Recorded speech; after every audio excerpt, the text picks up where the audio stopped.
And now I want to introduce Paula Urich, who's a member of the Lunch and Learn Program Committee and who lined up our speaker for today and who is going to introduce him. So Paula. Okay, thank you very much, Arlene. It is my privilege to introduce our speaker today. Gavin Geis is an advocate with a genuine faith in Nebraska's democratic institutions. He is the executive director for Common Cause Nebraska, a nonpartisan grassroots organization dedicated to upholding the core values of American democracy. Gavin is a Nebraska native who started at Common Cause as an intern during his time. Can you hear me? Okay. All right. I'm sorry. My screen just changed. I'll start over here. Gavin is a Nebraska native who started at Common Cause as an intern during his time at UNL College of Law. While he has worked on a wide range of good government issues, it's the redistricting process and its potential reforms that have taken up the last few years of his life. Gavin holds a BA in English from the University of Nebraska Omaha and a JD from the University of Nebraska College of Law. He lives in Lincoln with his wife Molly and two daughters, Maeve and Sloan. So thank you very much, Gavin. The floor is yours. Thank you for speaking to us today. I'm going to interrupt just one more moment because I forgot to say to all of you, when you have questions, please type them into the chat and Paula will monitor the chat and we'll have the questions for Gavin then at the appropriate moment. And I apologize for not saying that sooner. So now back to Gavin. Thank you. Thank you, Paula. Thank you, Charlene, for helping out. I appreciate this opportunity to talk with you all today about redistricting. Let me share my screen so you can see my presentation.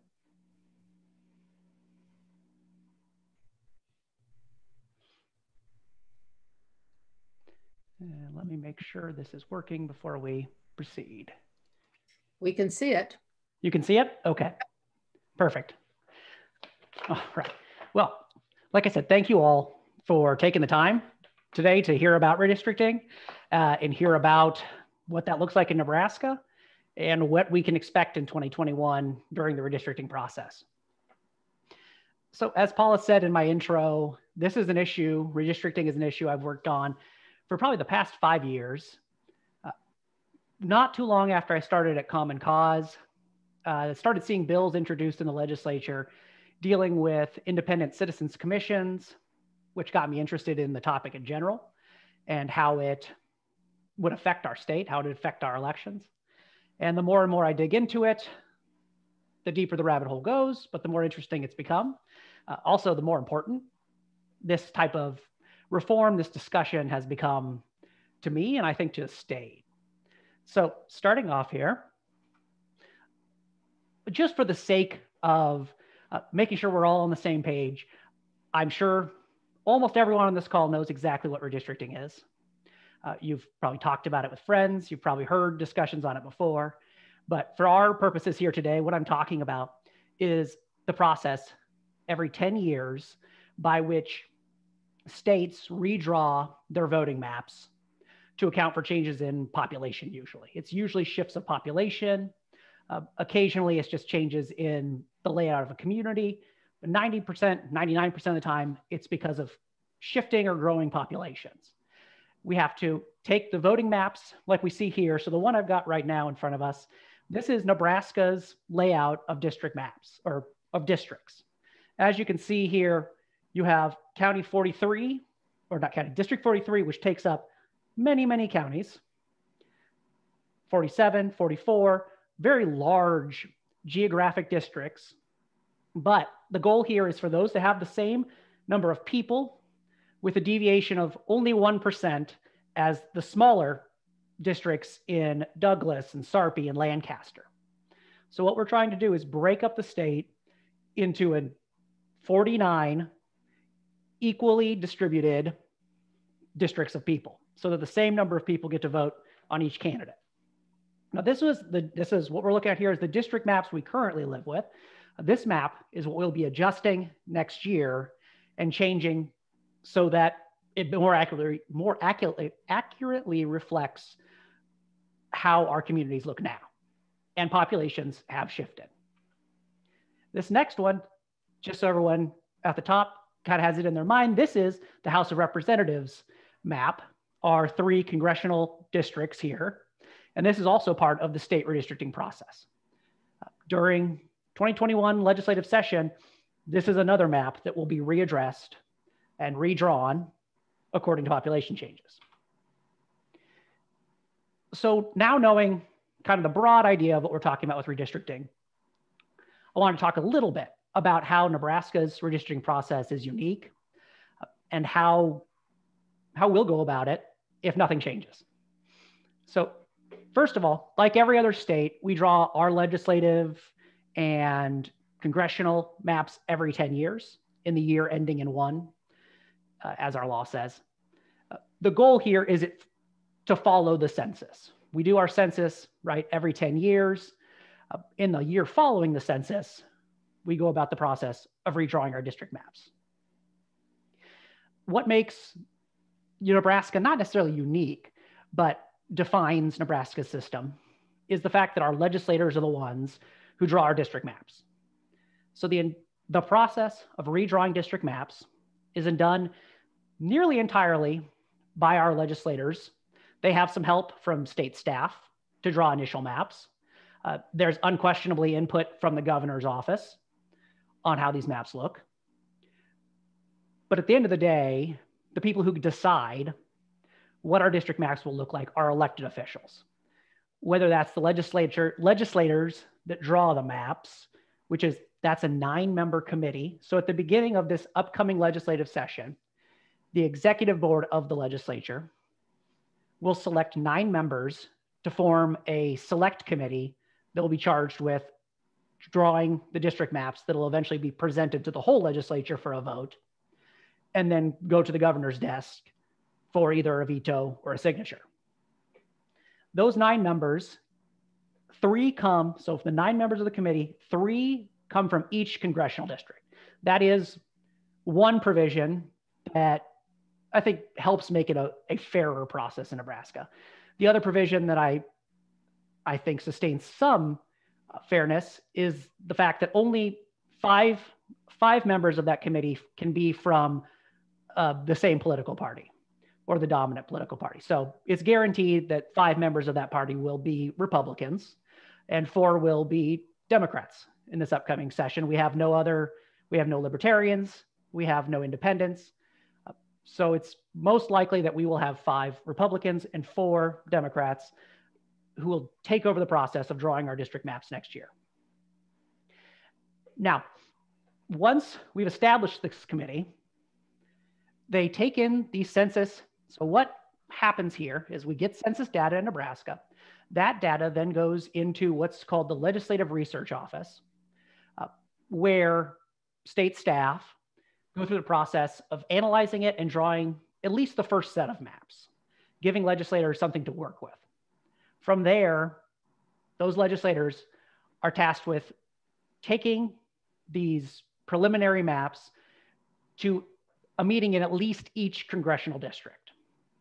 So they have to, by the rules of the legislature, have public hearings in each congressional district on the maps. But we'll get into the buts of all this later, but for now I will just say the requirements for those hearings and for the level of public input is fairly limited.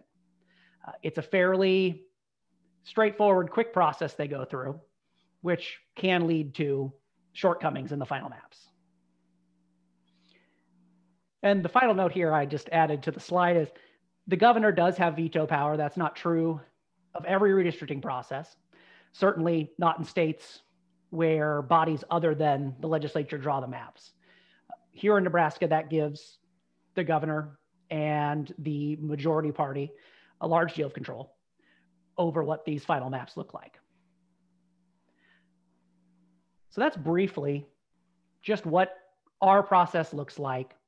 There's a lot of minutia that connect all the individual pieces, but the main thing to remember is that it's our legislators who draw these maps.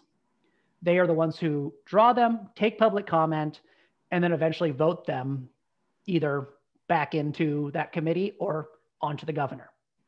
They have tremendous power in what these maps eventually look like.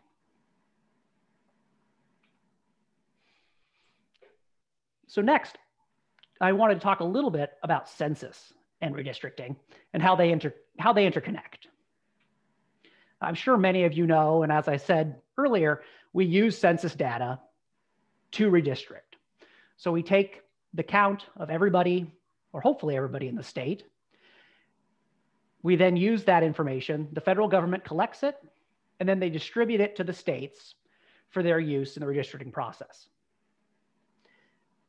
As I'm sure you can imagine, this year has proven interesting for the census. If you've been tracking with it, we've seen attempts to cut the count short. We saw attempts to exclude certain populations from the count. Overall, it was a rough year for the census, although it does seem like Nebraska got some pretty decent results. We did get a good count. Not everyone was counted, not every community, but it was a decent job in Nebraska. So we have that. But there are two big problems here. So first of all, we are expecting delays. The Census Bureau itself is expecting delays in when it will get information, get this census data to the states. And since that information will be delayed, it's likely that our redistricting process will be delayed as well. Normally, this information would come in at the very beginning of the process when the committee is being formed at the start of session. Then they use that information to create maps. Now it's looking like it could be March or May, perhaps later, before they're able to get an accurate and a complete count here to our legislators to draw the maps. So that will delay the process, and it will change the way the process works in comparison to previous years. The other issue, and it's one I kind of hinted at here, is there are potential undercounts that we're watching in the census. Early on in the census, at the beginning, we were talking about questions of citizenship, questions of alienage, questions that could theoretically exclude certain populations, certain members of our communities from the count.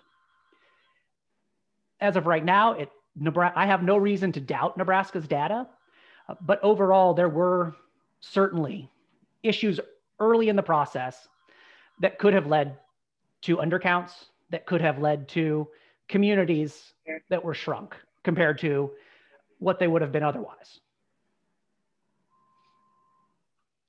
All right, so there's census and redistricting. There's more we can talk about, but we'll keep moving. I want to leave plenty of time for questions. There's a lot of room for discussion on this topic. So knowing now what our process is, how the census plays into that, I think the next important thing we discuss is potential reforms. So I'm sure you've all heard of several of these reforms, or almost all of them. The first and most prominent that you hear discussed is the Independent Citizens Commission.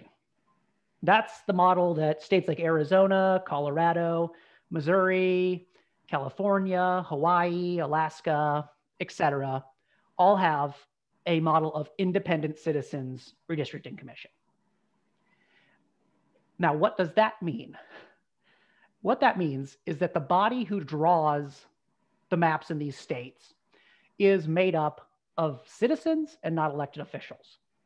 So whereas in Nebraska, our elected officials are in charge of drawing maps, a state with an Independent Citizens Commission creates an independent body in charge of drawing these districts of people chosen from within the community. There's a lot of ways you can go about that selection of choosing, or the process of choosing the right candidates for a Citizens Commission. But what you most often see is a broad application process where anybody, well, nearly anybody in the state can apply to be selected to be part of that committee. There are certain restrictions on who can apply. And this is an important part of an Independent Citizens Commission. There are restrictions on whether lobbyists can apply to be a member of the commission in most states that have this model. All states have a prohibition on whether elected officials can serve on the commission. They cannot. So in an ideal model, we'll say, we would restrict lobbyists' ability to serve on the commission, legislators, or other elected officials, people running for office, and then their close family. Basically, you restrict it from the group of people that could have the greatest interest in impacting the outcome of a district map. People who have often financial interests in a voting district. So you have a broad application process, a large pool of individuals that apply. You restrict some, but then from that pool of qualified individuals, you go through a funneling process, if you will, wherein you start looking at qualification, you look at qualifications, you look at diversity, you look at the importance of representation on the committee, things like that, to form a committee that is reflective of Nebraska, a form of committee of people who are interested in the topic and may know something about it. But every state that does this is able to find interested, engaged people who can enter into this, enter into drawing maps, maybe not being experts, but who help the process, bring it through public hearings, take public input, are completely transparent in their work, and serve for one redistricting process. After that, in the next 10 years, a whole new group of individuals is brought together, and we do it again. So that is when we say Independent Citizens Commission, we're talking about a model where an independent body made up of citizens who apply for the position are in charge of drawing the maps. Nebraska is different than other states than if we would, so other states allow their judicial branch to have more input and say into what district maps look like. And so there's interplay, there's connection between these independent commissions and the judicial branch. In Nebraska, that would not be the case. Our judiciary is not directly connected to redistricting constitutionally like it is in other states. One complication in Nebraska when we're talking about an independent commission is that the legislature is specifically mentioned in the Constitution when it comes to the drawing of district maps. So if we are to discuss independent redistricting, we usually take into account that notion that the legislature will still have to be involved somehow, but whether they draw the maps or not, that's completely open for discussion. They may have the final vote on maps created by these independent commissions, but there's no requirement that our legislators themselves oversee the drawing of the process, merely that they approve the final maps that are drawn. Now, the next model you'll often hear about, and I think hear about this more because we live next door to it, is the Iowa state staff model. This is a unique model. No other state has as effectively replicated Iowa's model, although a lot have borrowed from it. In Iowa, the entire process is done by state staff. So whereas in Nebraska, we have state staff that aid the process at the beginning and along the way, they are not solely charged with the drawing of district maps. In Nebraska, our legislators are. In Iowa, it is almost wholly paid, hopefully independent staff that draw these maps and have public hearings, take public comment, and present those final maps to the legislature for voting. There's nothing at all wrong with an Iowa model. I think an Iowa model, it has served Iowa quite well. But there are questions about how much it can be replicated in other states. And then often the question comes up of how do you maintain the independence and fairness of a body that is of a state staff body. You hope that maintains, you hope that you get people in a research office that care about the underlying goal of serving the people. But there are certainly worries that have been expressed about whether or not that is as reliable as an independent commission that's formed anew every 10 years with an eye towards equity and an eye towards fairness. But as I said, there's no real criticism to be made of how Iowa has carried it out. They've done a good job. Their state staff do a fantastic job. So our last point and the last area that we'll spend more time on is strengthening and revising Nebraska's current system. So that covers a lot. But this is an option of maybe we won't be able to move something like an independent commission or a pure Iowa model in the legislature, but we can certainly improve on what we have so far. If we keep the entire process in the hands of the legislature, drawing maps, how do we make sure that that's fair? And how do we make sure that our legislators are accountable to the people while they're doing it?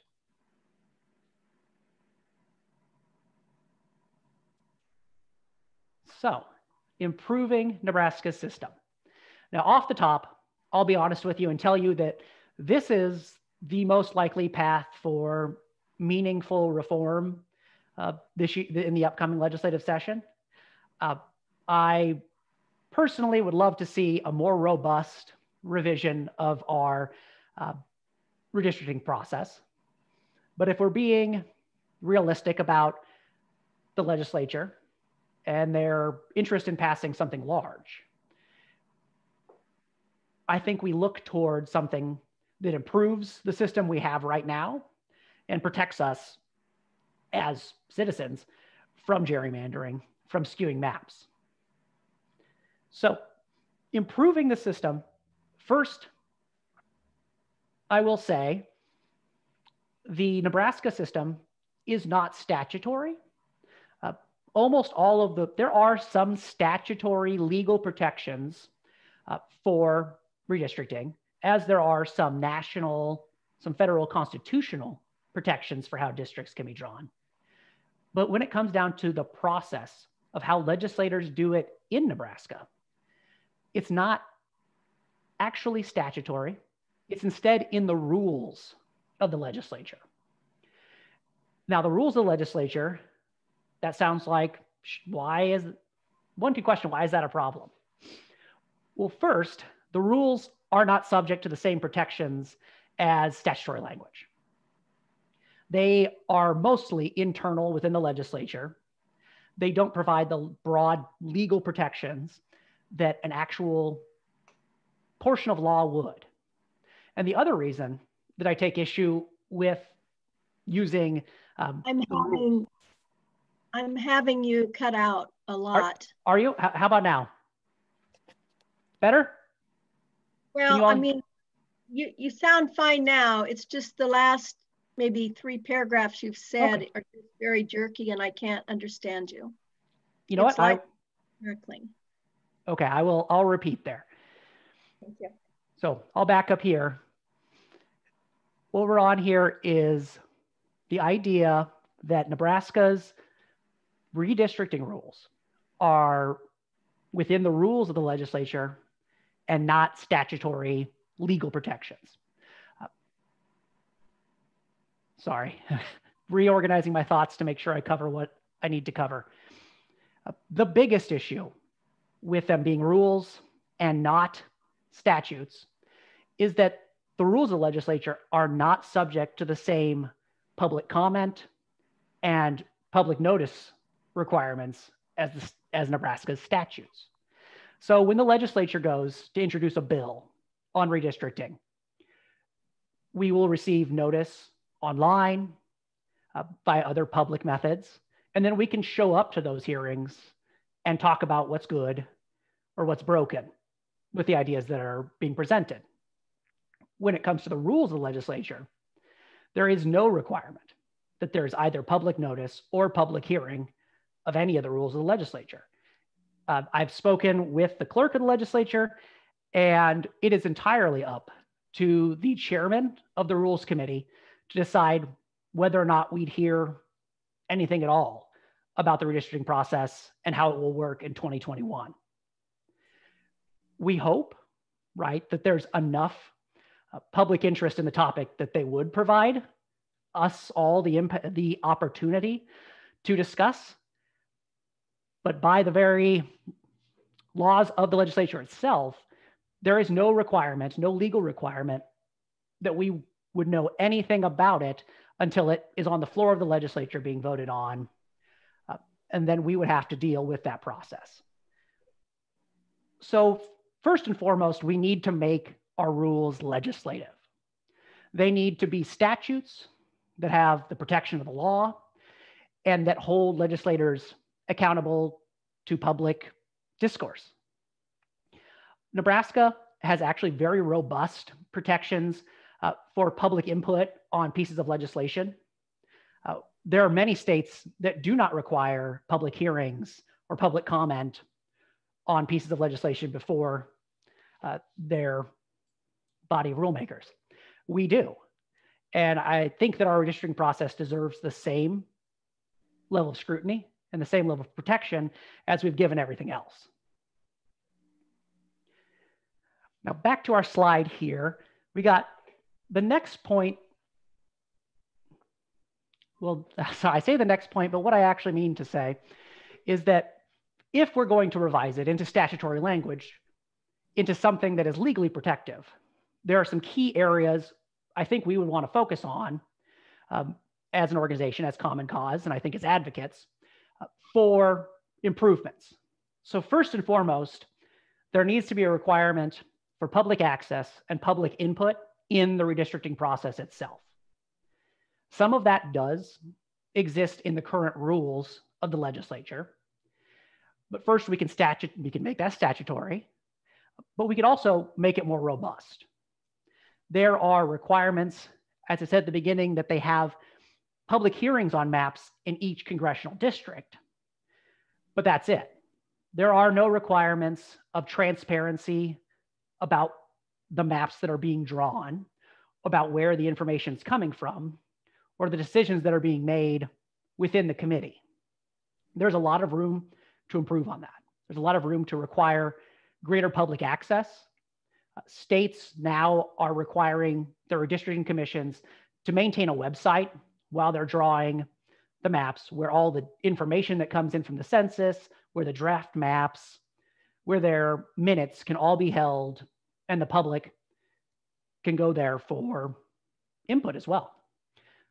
So there needs to be a requirement for public access, public input, to make sure that we can hold legislators accountable to drawing fair maps. The next thing that we really do need to do is protect in some way against racial and partisan gerrymandering. Now, I'll go quick to our next slide here. So I'm sure this is another topic we all have heard about. What is gerrymandering? I like to keep this image on hand as a describer. So when we're talking about gerrymandering, what we're talking about is drawing legislative districts in a way that either disenfranchises a group of voters or gives a group of voters more power in that district. So I love this illustration because it's the exact same, right? All three of these are the same makeups. So these are the same district, and these are three different ways you could go about drawing that district. In the first one, there are 50 precincts. It's 60% blue, 40% red. This is just what it looks like every day. In the next one, so in the second image, now we've split it up into 5 voting districts. And using the makeup of voting districts, we've made it so that blue wins. So of course blue won. They have 60% of the vote, right? Well, our last image is the most telling, and that is how you can draw districts to have a minority of voters win in a district. And this is done both traditionally this has been done for racial purposes. We've seen that not as much in Nebraska, although I think it is possible to argue we've seen some of that in Omaha. But across the country, we have seen throughout our history using tactics like these to discriminate and to steal the power, the voting power of minority communities.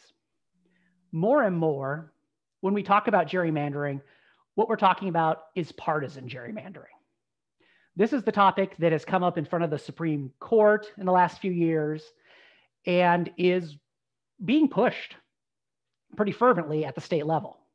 Partisan gerrymandering is the idea that maps drawing a district map so that it favors one party over another.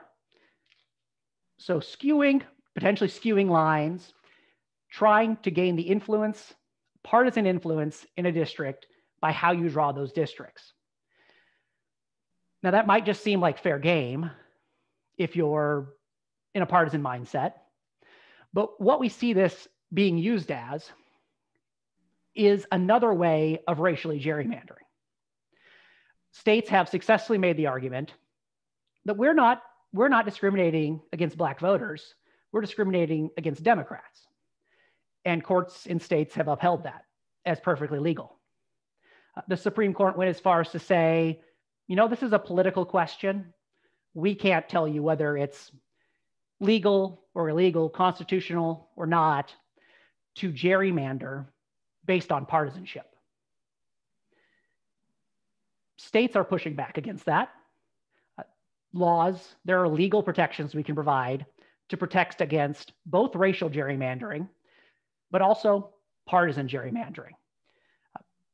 And that's crucial that Nebraska look at protections over districts drawn for partisan advantage, including processes that would review the maps that come out of any redistricting process to make sure we're not unintentionally biased. So redistricting, gerrymandering, you hear those terms interchangeably often because they do go hand in hand, but there are things we can do legally to correct that, or at least protect against it. The final important thing we need to do as we look forward, we need to talk about maintaining communities of common interest. What we mean by communities of common interest are, I think, primarily of communities like North Omaha, communities that have a shared common goal, often within a broader community. We need to make sure that those types of communities aren't split up by the redistricting process, aren't split up to disenfranchise and dilute their power. There are, in Nebraska, not as many communities of common interest as you might see in our more populous states in the nation, but we do have them. And I think they're, under the definition, they're likely rural communities that fit within this description as well. Although the primary protections in my mind are for the minority communities we have in our communities, in our state, to make sure they are not disenfranchised, not misrepresented by the redistricting process.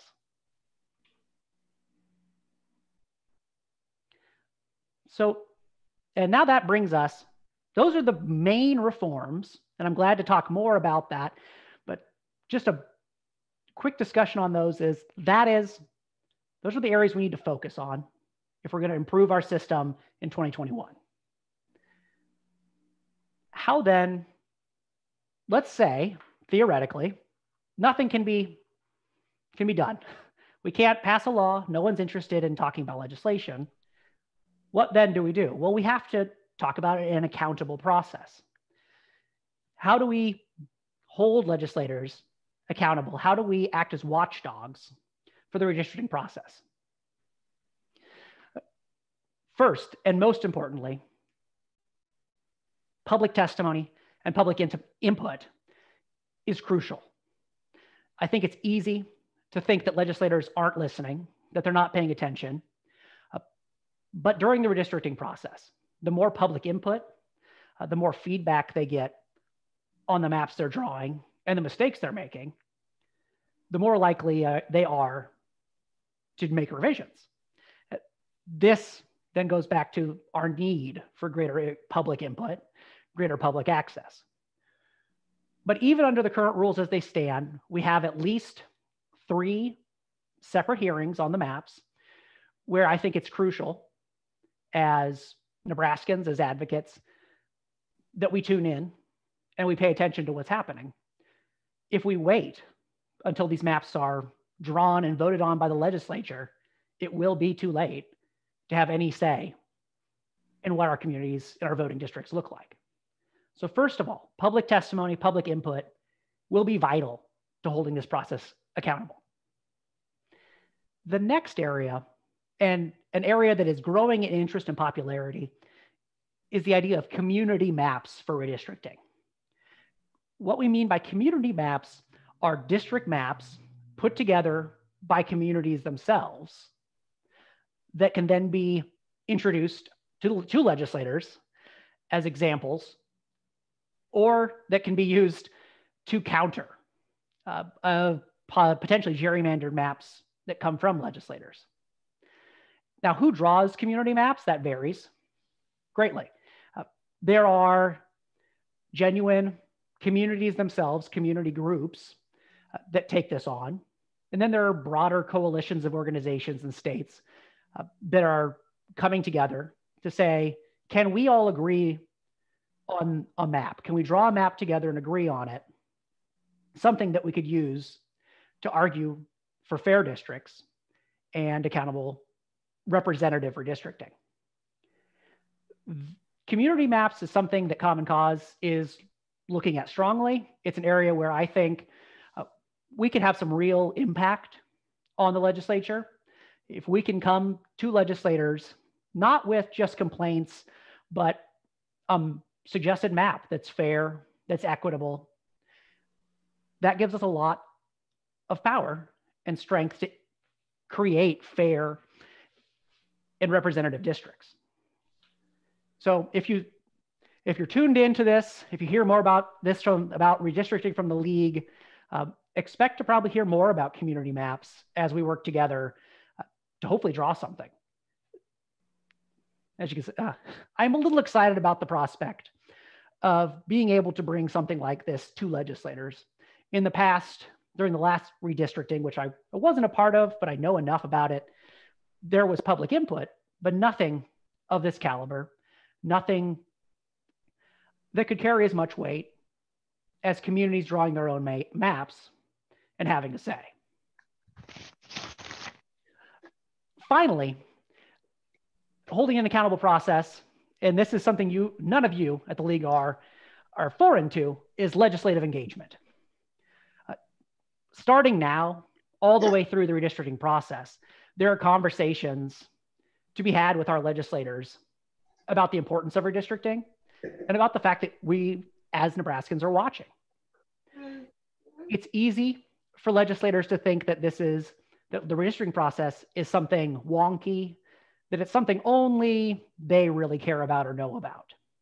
They need to hear from us that we do care and we've been paying attention and we want to see fair maps, that we won't put up with biased partisan maps.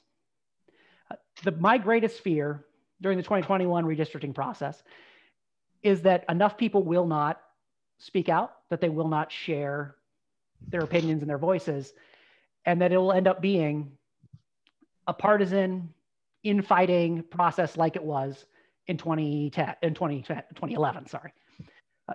As I'm sure some of you remember, and many of you have heard, the 2011 process was ugly. There was a lot of bitterness, there was a lot of partisanship, there was a lot of poison spewed that I could see just as easily happening in 2021. And as an advocate, as somebody who's worked on democracy for 7 years now, I think the strongest position and the greatest impact we can have is honestly just by being there and maintaining the passion we kind of all feel at this moment about protecting democracy and guaranteeing fair, transparent elections. So that's my pitch on why everyone should be involved in the legislative engagement aspect of this. They need to hear from us. We can't expect that legislators will know we care unless we tell them. Okay, this is Paula, and there's quite a few questions. Perfect. Let's take them away. Let's go.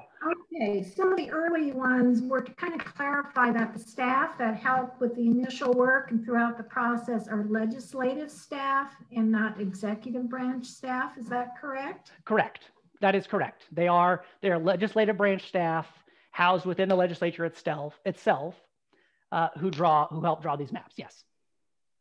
And then someone wanted to clarify if that was the Legislative Research Office. It is. That's correct. It's the Legislative Research Office. Okay, and I think you may have clarified this later on, but is there a bill that is voted on by the full legislature eventually based on the committee?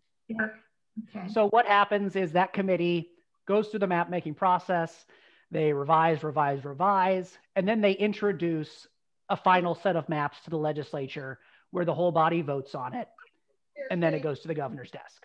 Two big cities in the counties surrounding them, Pittsburgh and Philadelphia. You know, there are a couple of court cases that have been holding things up in both of those places. A legal challenge in Philly about the distance that some observers would have to keep. So they had to suspend while they were reconfiguring. Other questions? Lackawanna County, which is where Pittsburgh, there's still 35,000 outstanding votes.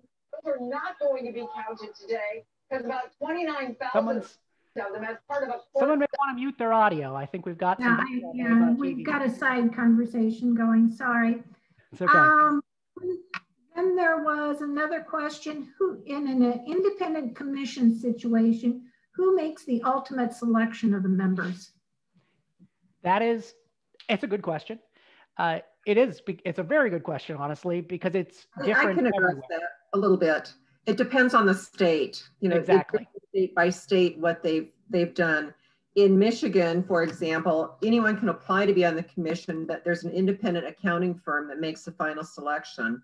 In Arizona, the appellate court process gets involved. In Colorado, there's also a judicial panel that gets involved in the selection and approval. So it depends on what they've done in that particular state. The best recommendation I've heard on how you select that body is to find a body within state government that people generally trust. Is there a body where people say they're trustworthy, we can believe them? They usually end up being the body that you give this process to keep it as nonpartisan as possible. Can I interrupt for just a second? Gavin, could you stop sharing your screen, and then we can go back to gallery view and we can see each other. If you're, participants are willing to put their video back on, we can see each other. Thank you.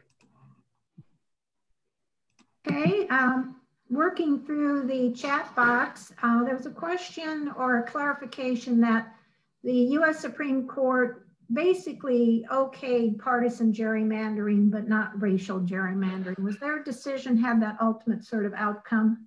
That's it. There is a distinction to be made there. They punted on partisan redistricting, on partisan gerrymandering. That they basically took a pass.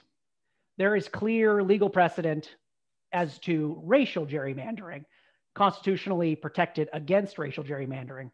But when it came to partisan gerrymandering, they said, you know, we're going to leave that up to the legislature. You guys decide about that. We refuse to make a decision. So it's still legal until we make it illegal. Okay. Then there was a question that someone wanted to clarify.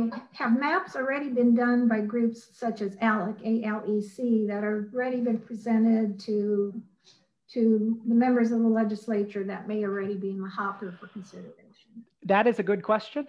They're all good questions, but that one, I worry and wonder what's going on behind the scenes already when it comes to drawing, district maps. ALEC has not traditionally taken part in this effort directly. Of course, there's the questions of undue influence. There's the questions of the interconnection between many of these dark money groups. But I have not heard yet of any maps being introduced to legislators, but I'm also on the lookout for it. I think it's something we should all be wary of when the legislature starts, is where are all of the maps and the data coming from? Gavin, this is Diana. Wouldn't that be very difficult to do if you don't have the census figures yet? It would be, yes, it would be, but I don't think it would stop anyone from drawing some theoretical maps. True. And as we saw in the last process in 2011, data, information, and maps kind of came in from every direction. There was a lot of unaccounted for maps and information coming in from partisan interests to have their way. So yeah, it will be difficult to do with the census data still lingering. They will still try, I'm sure. Got a couple more questions, or about 3 of them in the chat box yet. Lots of good questions. Someone mentioned that in 2011, there were individual legislators who influenced the map to fit their particular situation. And I think that was probably what you kind of hinted at when you were talking about how ugly things got. And they mentioned one particular senator, Senator Moranti, and there may have been others. So did that go on, or is it something we need to watch out for? Yeah. So sorry everyone, I'm having internet issues. So if I break up, I apologize. What I heard there was, were there any particular, when we look at legislative seats, and it's interesting that someone brought up Moranti. So during the 2011 session, Moranti was not yet a legislator, but he did have a say in drawing the district, or he helped draw the district he eventually was voted into. So there's questions and concerns about, this points back toward the notion of, should legislators and political operatives be drawing these maps? Because there's a lot of room for legislators to shift a line here or there and change the outcome of an election. So for example, one race that we just saw, Carol Blood's race in Sarpy County, it was an immensely close race at the end. I'm worried there's a lot of room to change the outcome of that election through redistricting, to shift lines one way or another and either secure or push away Democratic voters. So there are lots of room. Yes, and Moranti is state treasurer now. That is correct. Okay, then there was a question, considering that the census data may be kind of late in getting to the legislature, do you think we'll need to go into a special session to finish the redistricting process? It's a good question. Well, I keep saying it's a good question because these are all great. I've spoken with the Legislative Research Office about this, and they basically shrugged because they don't know. They say, if we get the data as early as they say they could give it to us, if we get it in March, then no, we could probably get it done. But if it shows up in May, we'll need to go into a special session to get it done.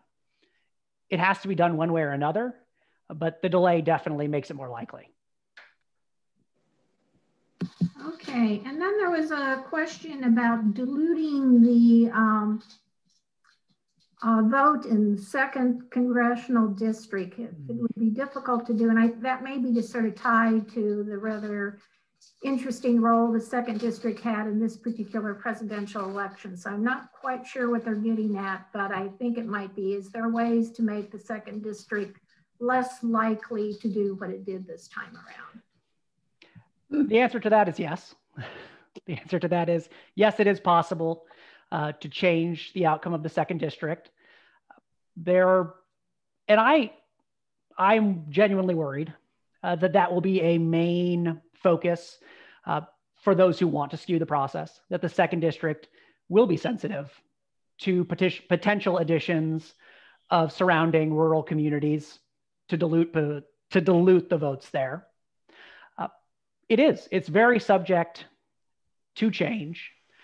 Although with it, the fact that we have growing urban populations may balance that out. What I've been hearing is that rural communities expect to lose about 2 seats in the next redistricting process.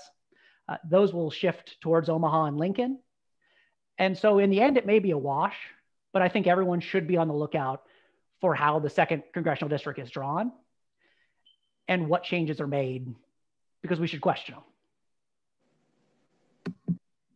Somebody had a follow-up comment about Moranti, that he, as state treasurer, has close physical access to Senator Hilgers, who is the head of the executive committee and running for the speaker of the legislature. And then there's another question, will Mike Flood also run for speaker again? So on the second one, I've heard nothing about Flood running for the speaker again. It'd be interesting, but if someone else, maybe someone else has heard more than me, I have not heard anything about him running for the speaker.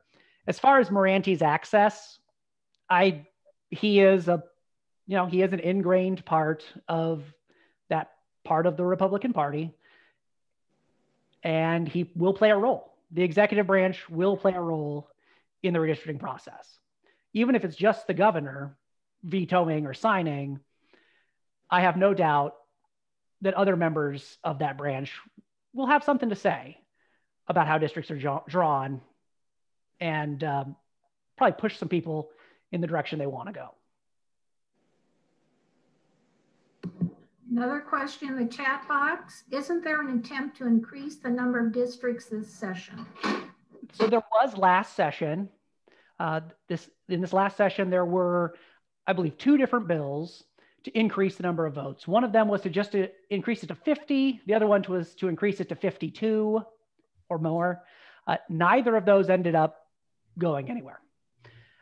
Is it an interesting idea? I don't know if it's vital that we increase the number of our districts, but the redistricting process could change my mind on that when we see how census data turns out, where areas get drawn.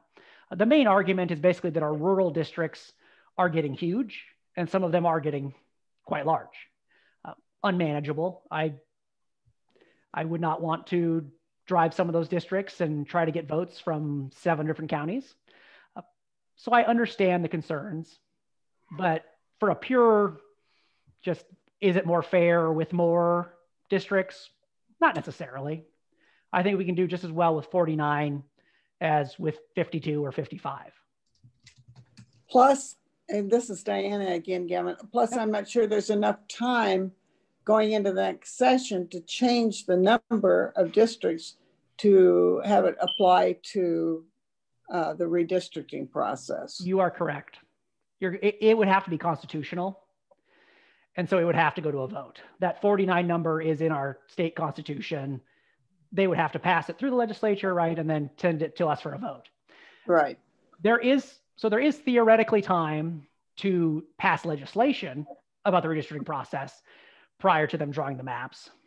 I think that's true because of, first, we have census data that's being delayed. And second, there is a lot of interest in this topic right now. So I think an early bill introduced would still get discussed and could be passed prior to drawing the district maps. But yeah, changing the number of legislators, that will not happen during this session or during this redistricting. It could happen during the session. Now I'm going to throw in one of my questions, and that's on apportionment, which is different. It's the number of Congress people in the House of Representatives that each state gets. And considering all the things going on with the census, do you think there's going to be any shift in Nebraska or any other states we might be interested in the number of congressional seats? I don't see a shift in Nebraska, so that's unfortunate. I'd love for us to have one more, but and surrounding states, I don't expect it. So I'll be honest, this is not something I have followed closely. I'm not expecting it. I'm sure there will be some shifts, but in our little neck of the woods, yes, populations have grown, but I don't know if they've grown enough to affect our number of congressional representatives.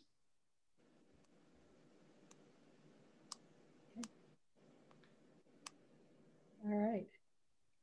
There was another question on the chat box. I thought we could go to 50 without a constitutional amendment. That may be correct.